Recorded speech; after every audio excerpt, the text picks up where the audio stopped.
Welcome back. Here we need to discuss finally what's the theoretical underpinnings of the EMH, the centerpiece of neoclassical finance, right? When can this EMH hold true, and when can it break down? Which means, right? So, what's the economics behind EMH? Starting point is that the market price P is the outcome of supply and demand, the equilibrium concept, right? We will see that EMH can be thought of as a hypothesis about the relative shape and position of the supply and demand curve. But the curve, does this look like this or something different? Okay, is the issue. You will be surprised. And the supply and demand framework is clearly a clear way to think about difference between behavioral and non-behavioral finance. And are they X-shaped or cross-shaped would be an interesting thing to look at. I said this is we are assuming perfect competition, and market participants are price takers. Okay, now let's think about the supply curve of any security first. So supply curve traces the quantity supplied to the market as a function of the security's current price P. So how many shares of Amazon are supplied today? Let's say, for example, as of today, 500 million shares are outstanding. Okay. In the short run, supply is set by the firms on primary market. Can the shareholders, abruptly increase the number of shares outstanding because it seems like more people, will try to buy this stock so that you can increase the market value by, giving more number of shares outstanding? The answer is no. It's company bylaw that determines the number of shares outstanding, and you have to go through a tedious process of changing the number of shares outstanding. You need to get an agreement from the general shareholders meeting, and so much pain in the butt. Now, what if price goes up or down tomorrow? Okay, it doesn't matter. Supply is fixed in the short run. Okay, so the supply curve, right? How does it look like? Well, very simple. It's fixed. The quantity should be on your horizontal axis and price should be on your vertical axis, and the quantity is fixed no matter what price it may be in the short run. So it's going to be a vertical line. Okay.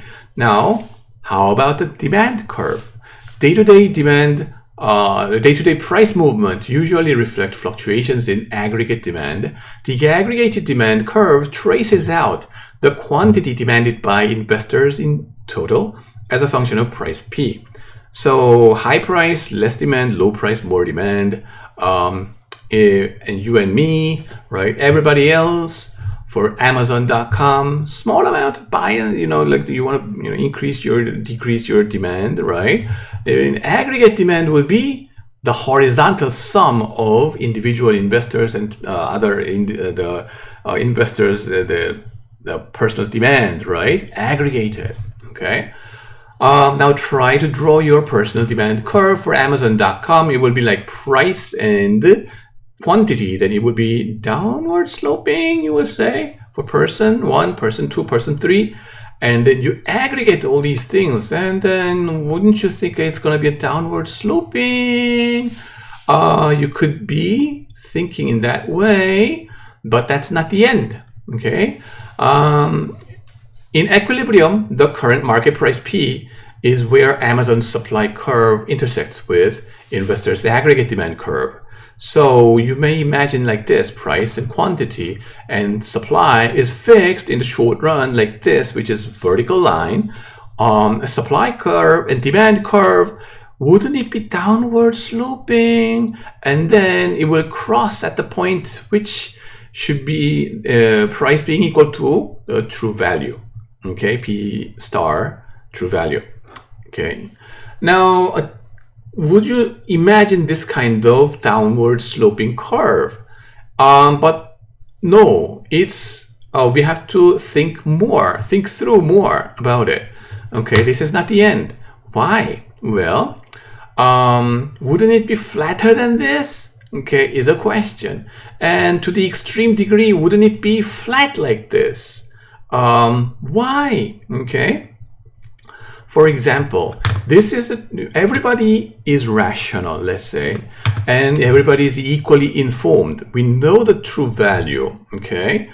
Then, if the price of Amazon.com turns out to be $1 higher than your true value that you anticipated, would you buy it? Okay? Perhaps not. Okay? For example, what is a competitive product market, service market?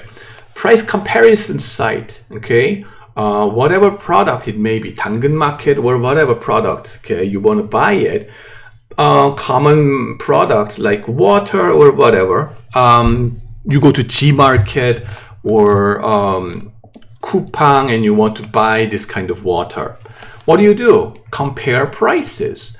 And if you find out any place that offers slightly lower price than what you found before, you immediately cancel your order in a higher priced one and move to the lower priced ones. Very rational movement with high tech, right? So that kind of instantaneous movement will happen to you. As a rational person, cold-blooded, rational person, selfish manner with high tech, what would you do? You don't want to pay a single dime more than the true value. So given that you know the true value, your demand curve will not look like this. You will not demand anything if the price turns out to be a single dime higher than the true value. The demand quantity will shrink down really fast if the price deviates upward a little bit. And demand will explode like crazy if the price happen to go down slightly by a single dime or a single dollar, right? Quite rational and high-tech fashion. So many people buy click, sell click. In the end, in the extreme, okay, the demand curve will look flat like this, okay? Only in the true value, there will be a demand curve like this, but above that and beyond that, below that, there's no demand at all. That is a flat demand curve, okay? And this is the shape of the demand curve in EMH, okay? Now, theoretically, in a perfect competition market, it has to happen this way, okay? We are the price takers, passive price takers, okay? Now, when do we have this kind of demand curve, okay? We need this to support EMH, but is it any possible is a question, okay? 3 different scenarios, right? 3 different scenarios are there. Is it any possible? 3 different scenarios. One is when all investors are rational, okay? iRobot, have you watched that movie? And there are many identical robots following the direction in a matrix fashion. They look at the same direction in a parallel manner and they go to the same direction, okay? They get the same information and they do the same thing. If the market participants, investors are just like that, we get the same equally rational, equally intelligent, and equally informed, then our behavior will look like that. So that the rational investors value securities for their expected discounted cash flows, accurately use all info to determine true value, and then they demand a lot more if price gets slightly lower than the true value, a lot less if price goes up a little bit higher than the true value. So just like the diagram that I showed you before, aggregate demand curve will become flat, okay, when everybody is perfectly rational. That's first scenario. Second scenario, well, here we relax a little bit. Come on, not everybody is rational. My kind of guy is, I go crazy sometimes, right? Quite emotional, right? MBTI, you really like it that way, right? T and F, more of a F person, feeling, right? Then some irrational people, right, run like crazy. Sometimes these crazy people may have some optimistic view about the market of the stock. Oh, this stock will go to the Mars. Yeah, buy, buy, buy. But then only if we have some countervailing force, a pessimist in the market. So say, no Mars, come on, the world is gonna doomed. Yeah, they are going down. We're gonna short the stock. So this optimist and pessimist, if they equally balance each other out, and in the meantime, those remaining rational guys, they determine the price. Okay, that is the second scenario. Again, here you have some rational investors and you have a balance of optimist and pessimist, right? So that's a second scenario that enables you to have a flat demand curve. Number three, we relax even more, okay? We don't need a balance between these optimist and pessimist in the market. And then the rational investors, we need some of them, but what we need here in the third scenario is arbitrageurs, right? 재정거래자, arbitrageurs, who can short sell the stock and buy the stock, take a long short position without any limit. Avengers-like or Thanos-like, right? Arbitrageurs. If we have those, then we can have a flat demand curve. So what do you mean? Well, if there are some optimist crazy guy and say, oh, this Tesla stock is going to go up to the moon, right? But then Thanos kind of guy would say, nah, come on, I will short sell everything. I will billions of stocks I will short sell. I have them, I can take care of it. I'm a superpower, okay? Big hedge fund, okay? Like George Soros or even bigger guys, right?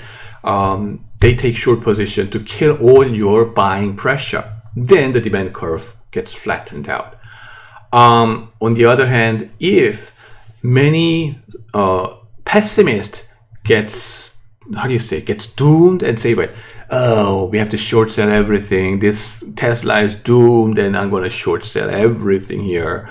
If you sell those things, this Thanos comes back and balance it out. Nah, come on. Tesla has a good future. Okay. You're, too much crash. You're too much pessimistic.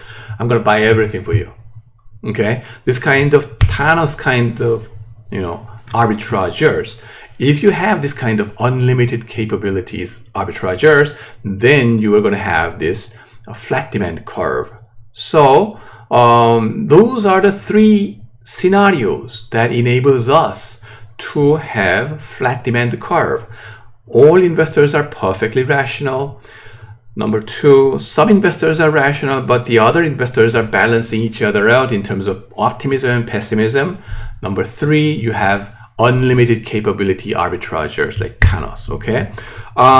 This is very important as we learn about the arbitrageurs and short selling and short squeeze and GameStop and all these kinds of crazy things, right?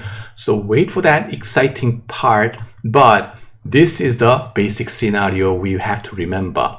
And remember these three scenarios, it gives me a nice opportunity to test you with multiple choice questions. Like what? Among those four, which is not the scenario that supports EMH, right? Flat demand curve, right?